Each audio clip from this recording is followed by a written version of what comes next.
Hey everybody, my name is Paul Esden Jr., aka Boy Green. I'm the New York Jets digital reporter for Heavy.com. We're here at late night late on a Thursday, and we got to get our Jets Patriots preview in terms of having our insider from the opponent join us on the show. We'll be on for a quick 20 minutes here. We're live streaming simultaneously on our Heavy on Jets Facebook page to over 20,000 Jet fans, youtube.com/BoyGreen25, and on Twitter, while that app is still alive, at BoyGreen25 as well. Without further ado, let's bring him in. And we just had him on a couple weeks ago, so let's bring him back.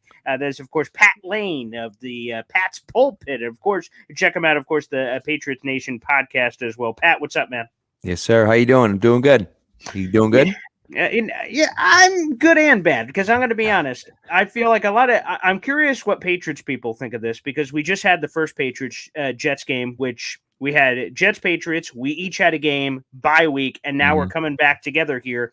Patriots kicked the crap out of the Colts. I don't even know how they're still an NFL team, but I guess you guys played them. That should probably be half a win. Let's be honest. But anywho, you guys smacked them around, and the Jets beat the Buffalo Bills. Not too shabby, but in the game that mattered, the Patriots beat the New York Jets. A lot of Jets people are like, we let one get away there. How do Patriots fans feel about that Jets game? Yeah, it's interesting. I mean, listen, I feel great about the Jets game. They didn't play well offensively, but they forced Zach Wilson into making bad mistakes. And that's really what it comes down to. And the Patriots, the Patriots offensively have not been good pretty much all year long. And I know they had, a few good stretches with Bailey Zappi, but they really weren't carving people up offensively, even with Zappi at quarterback. It was really most of the defense and the running game. And so, that's where they've made their bread and butter. And they did that against the Jets. They did it again against the Colts. I mean, that Colts game was an ugly game for the Patriots. Disgusting. And, then the Colts, of course, won last week somehow. Go figure. Right. But it's one of those things. And as bad as the Jets played, then they followed up against the Bills and beat the Bills, right? And so it's figure, like, right? The NFL, baby. Yeah, it's one of those crazy things. And now the Bills lose again, and they're not even in first place anymore. It's wild this year. Well, I'll tell you one thing that surprised me about that first Jets-Patriots game is I knew Ramondre Stevenson was good. I thought he would lead the team in rushing. He did. He had 71 yards on the ground. I didn't know Mr. Ramondre one-handed Stevenson just showing off a couple of times. God gave him two hands, but he only wants to use one of them, apparently. Yeah. Not only did he lead the team in rushing that day, the Patriots, of course, winning 22-17, he led the team in receiving. He had 7 catches for 72 yards and so many one-handed catches. And, of course, what he did after he got the ball in his hands. Wow, Ramondre Stevenson is an even bigger part of this New England offense, and I think I even gave credit for it, and I liked Ramondre heading into the year. Yeah, Mondre has become, I would think, their most reliable player offensively. He just, him and Jacoby Myers are the two guys that, Mac trusts him implicitly. And, and you mentioned after the catch, I mean, Ramondre is just tough to take down. And sometimes it doesn't show up because he's getting hit in the backfield and still picking up 3 yards. But like he'll make guys miss and pick up yardage. And he's been very, very good this year. He was good last year. And I was like, okay, this kid, you can see it. But, to really see it this year, I'm like, man, this kid is really impressive. So it's interesting because Damian Harris is a free agent at the end of the year. They drafted 2 running backs. Harris probably doesn't come back, but like Harris is a good player too. So like maybe I don't know. He might get some money from somewhere else, but Ramondre is a guy that, catches the ball well out of the backfield, does a nice job pass blocking, and is a good running back. That's a guy that you lock up long term, to play running back for you, because even though that position gets worn down over and over and over again, a guy like that is valuable to an offense. Another guy, super annoying, although he had a much bigger reputation heading in, is Mr. Oogie Boogie himself, Matthew Gosh darn Judon, man. Oh, my. Whether getting his hands up if he couldn't get in the backfield to either deflect, disrupt, or just throw off the timing of a timing-based offense, or, quite frankly, just disrupting crap and breaking into the backfield and making things happen.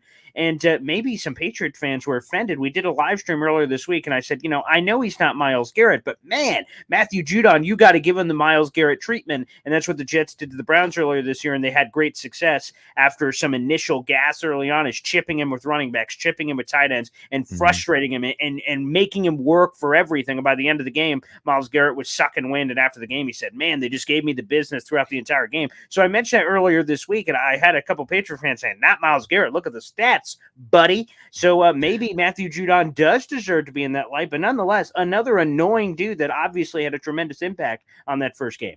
Yeah, I mean, I don't know who could be upset about you saying he's not Myles Garrett, because Myles Garrett is unbelievable. And Sure, Judon's been great this year too, leads the NFL in sacks, so on and so forth. But the big thing for the Patriots is that the Browns have Myles Garrett, and that's it. They don't have anyone else on that defense. What is, what I've been happy about is that you see Josh Uche gets a hat trick of sacks against the Colts, had a sack against the Jets. Christian Barmore is coming back from injury against the Jets. Presumably, it looks like he'll be back. And so, you need to have other guys step up and play, because you can absolutely do that to Matthew Judon. That's fine. What needs to happen now is that the other side and the other guys that are on the defensive line, they have to step up and be able to make a play, right? You have to create that pressure from somewhere else. And Uche, the last 2 games, has been good at doing that. Over his career, not consistently, right? Barmore has shown that he has the ability to do it in flashes, but he hasn't done it consistently. So the real question is, can the Patriots, and if I'm the Jets, by the way, I 100% do that, because you can't have him take over the game like he did against the Colts, and he did it against the Jets. He didn't have any sacks against the Jets, but he was constantly in Zach Wilson's face, making him make bad throws. You cannot let that happen again. You can't. So you have to chip him, but that means that you're going to leave Josh Uche one-on-one, because you don't have a choice. And it's like, well, if you're going to choose, I'd rather leave Uche one-on-one than Judon. And then now it becomes up to Uche to win that battle, right? And to, for Barmore to win that battle inside, because he's probably going to be left one-on-one. So those are the things that where the Patriots, the other players on the Patriots defense, are going to have to step up. And yeah, Judon may not have a sack, and he might be getting double teamed and maybe even triple teamed at some points, because now other teams are going to say, we can't let this guy kill us on every single play. We just can't let that happen. Fine. But now the other guy's got to step up. And now if Uche steps up and he becomes a legit pass rusher, well, now it's like, well, now what do we do? We can't chip both of them. So now we got to pick and choose our spots, right? So that to me is the key. And if they can do that, they're going to be a nightmare for opposing offenses moving forward. Pat, in the first matchup a couple of weeks ago, we talked about the importance of that game for New England and the importance from a Jet psychological perspective, but Patriots for real, like, to get back into it. Once again, the Jets in an interesting position at 6-3, the Patriots at 5-4. The Jets know from their perspective, they win, it doesn't matter what else happens. They would be in first place in the AFC East and would be 2 up on the New England Patriots, just straight up in terms of wins and losses, but they'd be split up in the series.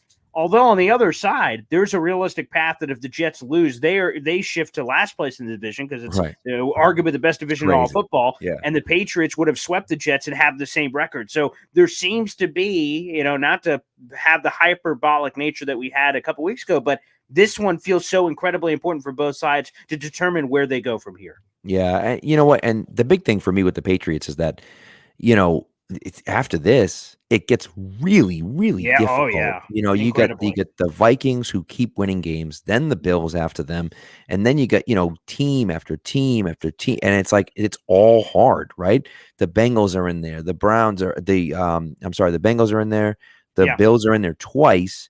And then you got, and the Dolphins, who, I'm like, the Dolphins, but the Dolphins are a good team, so first place in the AFC East right now. So, the Patriots have a tough schedule moving forward, and even Arizona and the Raiders. Suck, so like back-to-back road trips, both in prime time, I see. Yeah, right. And so so we'll see, but it becomes a situation where it's like, hey, if you want to have a realistic chance of making the playoffs, you've already lost enough games. You got to win this one. You have to win this game. It's at home. You're playing the Jets again. You got to win this game.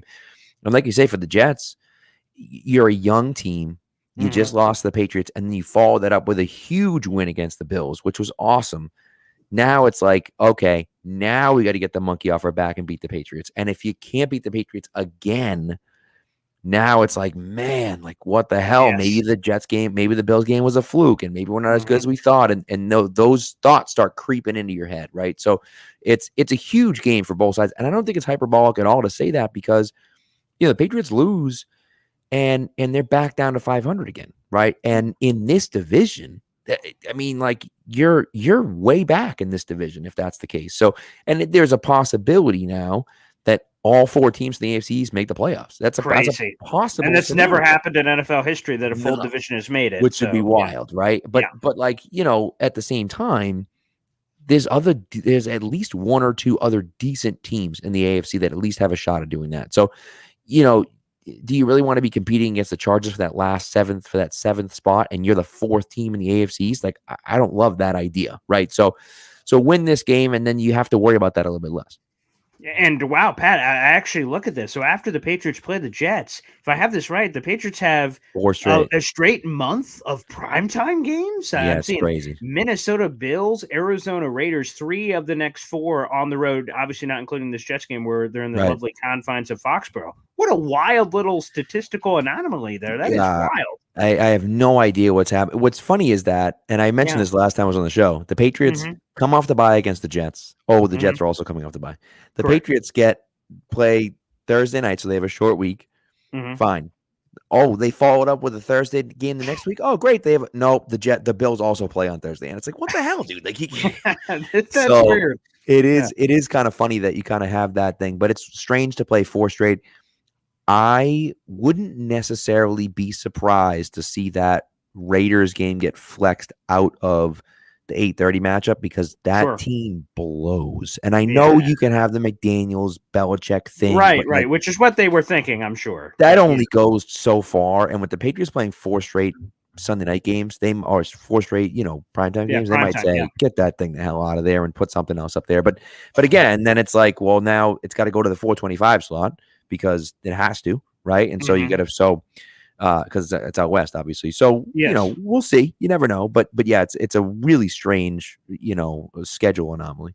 And speaking of scheduling, just one more on that. If I have my math right, it is 3 games in 12 days for the New England Patriots, which consider Jets, Vikings, Bills. And I've heard Bill Belichick and them kind of downplay it, but also speak to it like, wow, look at this. Like we're focused on the Jets, but Bill Belichick intimated that there's other people in the building getting their plan ready for Minnesota. So as soon as whatever happens, they're able to flip that. So man, 3 games in 12 days. That's absolutely brutal. Like, how do you even, and then we talk about the level of opponent, obviously. Jets, who have been doing very well. Minnesota, obviously incredible. And then Buffalo. Good Lord, have mercy. Yeah. I mean, how do you even prepare for something like that? Well, and that's the thing, right? Like, this is where the schedule gets hard. And if you go 0-3 here, your season's over.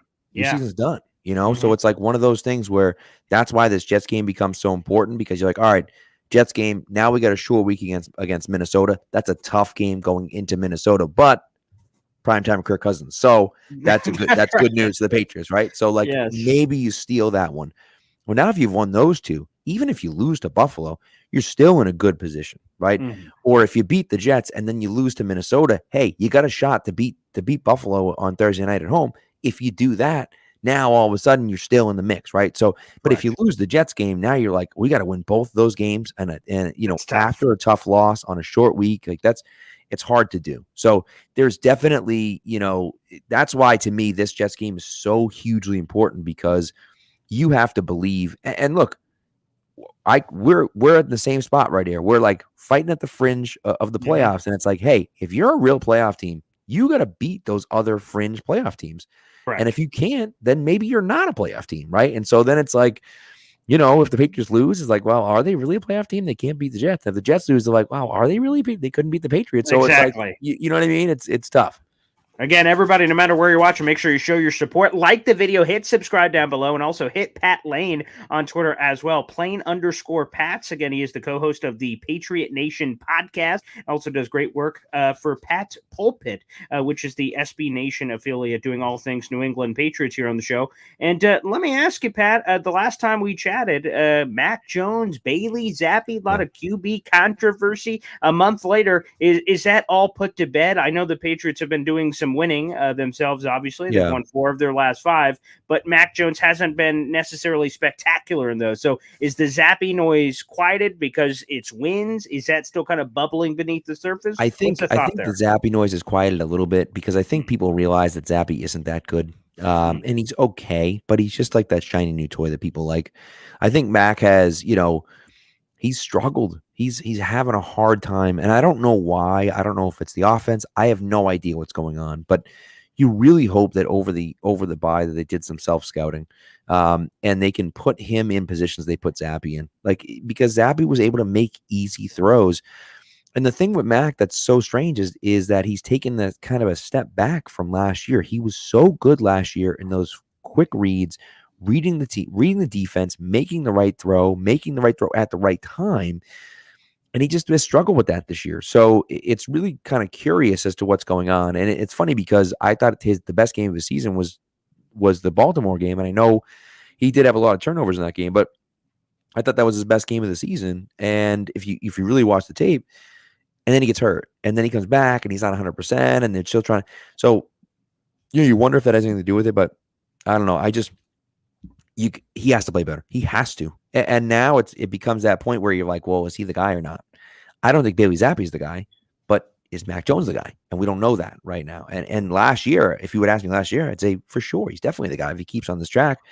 Well, now the trajectory's dipped a little bit. So now you're like, well, okay, well, is this the real Mac Jones? Is last year the real Mac Jones? I don't know what's going on. So it's a tough situation. I don't think anyone's calling for Bill. Well, that's not true. There are still people calling for Bailey Zappi, but they shouldn't be because Right. we know that Bailey Zappi is not the guy. But the question is Mac Jones the guy? That question hasn't been answered yet. And so, we have to figure out whether that's going to be the case or not. And I think that it's funny because the Jets are in a similar situation with Zach Wilson because Yes, you right. see the flashes, but you're like, Sure. can he do it consistently? And with Mac, he doesn't have those highlight reel flashes that Zach Wilson does, Of course. but Yeah. he wins cerebrally, and he hasn't been doing that this year. And that's concerning.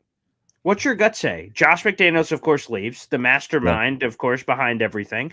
Mac Jones, regardless of alternate this or that, he was a Pro Bowler last year. Right. So was that a flash? He's not, again, we've seen that from quarterbacks where their first years, Baker Mayfield obviously had some special years, and all of a sudden now he can't even quarterback for the Carolina Panthers. So, I mean, we've seen times where production is there and they're like, oh, this guy's on this incredible trajectory. And then, oh, wait, maybe not. So is it coaching? Is it he flashed, but he's not? It's like a regression. He's not anywhere near as good as he showed in year one. What does your gut say on Mac Jones? I still think he can be a good player. I still say his max, his ceiling is Kirk Cousins. That's my opinion. And Which the is thing not a with Kirk, bad ceiling. Yeah. and that's the thing. Like people are like, "Oh, Kirk Cousins sucks," and people think he sucks because he sucks in primetime. And Right. if Mac can just be consistently good in all of those important games, that's a top 10 to 12 quarterback in the NFL. And I'll take that all day. Now the question is, did the NFL see the tape and say, we got it. We know how to stop Mac Jones. And now they can stop Mac Jones. Or is he taking a regression because he loses McDaniels? He gets 2 offensive coaches who are kind of struggling to get things right, and they're trying to make things a little bit more challenging for him and for the offense. I don't know the answer to that question. And the Patriots might know the answer to that question, but I don't know if they do either. So, I think you got to kind of let it play out. I'm not drafting a quarterback in this draft. Certainly not early, at least. But next year is the year. If he can't make the leap next year, well, then he ain't the guy. And I still think he has the chance to be the guy. But I am far less confident than I was last year. If you put a gun to my head and said, is he the guy or not? I would say no. But again, I still think it's possible. It's looking more unlikely by the day. 2 things before we get you out of here. First off, I'm curious yours and maybe Patriot Nation's confidence level heading to this game after already winning one. So at a minimum, obviously they've split. And Yeah. at the maximum, you sweep because the Jets have not beaten the Patriots. Here, let's go through these. These are fun. The Jets have not beaten the Patriots since 2015, just straight up. They have not beaten the Patriots in Foxborough since 2011 in the playoffs. They have not beaten the Patriots in a regular season game in Foxborough since 2008. And Brett Favre was the quarterback I remember for that that game. That Jets was team. an As overtime do game I. too. Yes, the crazy Randy Moss touchdown. They came back at the end, got Yep. the overtime opportunity. So it's, long story short, it's been a long ass time. So I ask you, Pat, heading into to this. What's the confidence level of both of you and Patriot Nation that the Patriots are going to win this game? And then kind of transition that into your official prediction for this contest on Sunday. Yeah, I mean, it's definitely a confidence. There's definitely a confidence. I think people still look at the Jets as not very good, which isn't true. I don't think they're the Jets, and so it's like, oh, they suck, but they don't. They don't. They have good defense. And when Zach Wilson plays the way he did on Sunday or last Sunday, and he doesn't make mistakes and he doesn't make stupid turnovers, then they can beat any team in the league as they showed, right? And so it's like, if you can do that, they can win any game. I think that the Patriots have a good shot. I think they're a bad matchup for the Jets. I just think they get in the Jets' head. And so I'm pretty confident about the game. But again, if the Jets come in and win, I wouldn't be shocked because I think the Jets are a good team and they may not be there. The funny thing about the Jets is that we were like, they're a year or two away. Like, they're a year or two away, and they'll get there. And right now, you're like, Sauce Gardner is looking like an absolute stud. Oh yeah, he's just a stud. Garrett Wilson looks like a real player, and Zach Wilson has his moments. If he can cut down, and like the thing is that you get the Josh Allen comparisons. If he can cut down like Josh Allen did, oh my God, right? And if he can't, then he's a guy that's going to flame out and he'll never be good. But if he can do that, and they can figure that out, I think you got a good coach over there. I really do. I think Salah's a good coach. And the defense is legit. And so it's like, okay, you got that around them. Breece Hall, of course, is done for the season, but I think Breece Hall and Michael Carter is a good 1-2 punch at running back. So now it's like, moving forward, that's a good team, right? And so it's like, and I think, it's funny with the Patriots, and you kind of talk about parallels, like, you never you're rebuilding. You never want to have a year you go 5-11 or 5-12 or whatever it is now. Right. You don't want to do that. You want to win. You want to win, and your young guys. You want your young guys to build a culture of winning, not a culture of getting better with it. No. We want to win. And so, yeah, you don't get as good of a draft pick. It doesn't matter. So what? You're winning for the future. You're trying to win. So I think that that's important. It is going to be interesting to see. I do think the Patriots win. I think it's going to be closer than some people here in New England expect, because a lot of times people see the Jets and like, it's a win. Yeah, sure. Definitely. Yeah. You know what I mean? And especially since the bye week and the Patriots have played so well the last 2 weeks, you look at it and think, that defense is nasty. They're going to be fine. I wouldn't be surprised to see a little bit of a dip in the Patriots defensive production, and maybe an uptick a little bit in the Patriots offensive production.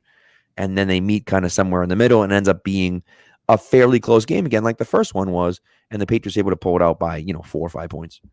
All right, here's the two statistical things we'll leave you on. First off, Jets 4-0 on the road this season. They've been incredible road warriors, and that, of course, is the pattern that they would have to take if they have any plans on any long-term success. This one I stumbled on, and I still can't believe it's really true, but the stats say they are. Zach Wilson has played 19 career games. He has 16 picks in those 19 games, almost a pick a game. 7 of the 16 interceptions have come against the New England Patriots. For the math, because I know you appreciate that, Pat, that's nearly 44% of his picks have been against the New England Patriots in his career. That's the wildest thing I've ever heard. Unbelievable. Technically, he's played 3 games with Patriots, but all those 3 games came in right? 2. So it's really 2.5 because he got hurt in that third game. That's right. So he didn't get a pick in that game. So in 2 games, he's thrown 7 interceptions, which is basically 50% of all of his picks. So that's unbelievable. So again, on one hand, you're like, Jesus, Bill Belichick. But on the other hand, you're like, wow, Zach Wilson, when you don't look at the Patriots game, right? Not bad. With the rest of the stats. Take out the 2 Patriots. Take out the 2 Patriots games. Right. And he's had a great career so far. Yeah, 100%. And I want to leave on this. I see a fan in here. Wow, crazy how this Patriots fan isn't obnoxious. Because I will be honest, Pat, that throughout our history of bringing Patriots people on here, there is a stigma, there is a stereotype with New England Patriot fans based on all your success in coming in here and, of course, kicking the Jets' ass for a long time. That you're getting that. So there you go. There's your new reputation in Jets land. That's beautiful. That's beautiful. I appreciate that. It is one of those things. I try not to be. I'm obnoxious sometimes because that's the way it is. But yes, I try not to be too obnoxious. And Jake Klein and they're still saying he still wanted Justin Fields. I wanted Justin Fields too. I was pissed when the Bears traded up and drafted Justin Fields. I thought Fields should have gone number 2 overall. I just thought Fields the beast. Yeah. And it's funny because that prediction was looking so terrible for like a year and 4 games. And look at And him then now. they played the Patriots and they were like, hey, you know what we should do? Maybe we should try running with this guy. And they were like, oh my God, it turns out What the a guy concept. that has 4.4 speed is good at running with the wall. Who would have thought? Like Yeah. idiots over there. So, Yeah, but it is. Yeah. anyways, Well, luckily we don't have to worry about that. We don't have to worry about that. We have good coaches. The Jets have a good coach. So you know what I mean? Like you don't have to worry about stuff like that. That's true. They will see Justin Fields, by the way, next week at home. So I'm looking forward to circling that one for Thanksgiving weekend. Well, Pat, I'll tell you this. I love having you on. You're one of my favorite guests. We'll see if maybe we get a three-peat, That'd be some nice. sort of playoff matchup, perhaps later down the line if we both end up making it. Regardless, I know the fans are saying it too. Love having you on, man. Thanks for carving out the time. This was groovy, and good luck the rest of the way, except, of course, on Sunday. Hopefully we'll kick your ass. Thanks, man. I appreciate it, and I love coming on as well. I'm looking forward to it, and a third would be really cool. Okay, we'll see if that happens. Thanks, everybody, for tuning in for a quick Thursday night. We'll see you, of course, on Sunday for the game. Thanks, everybody.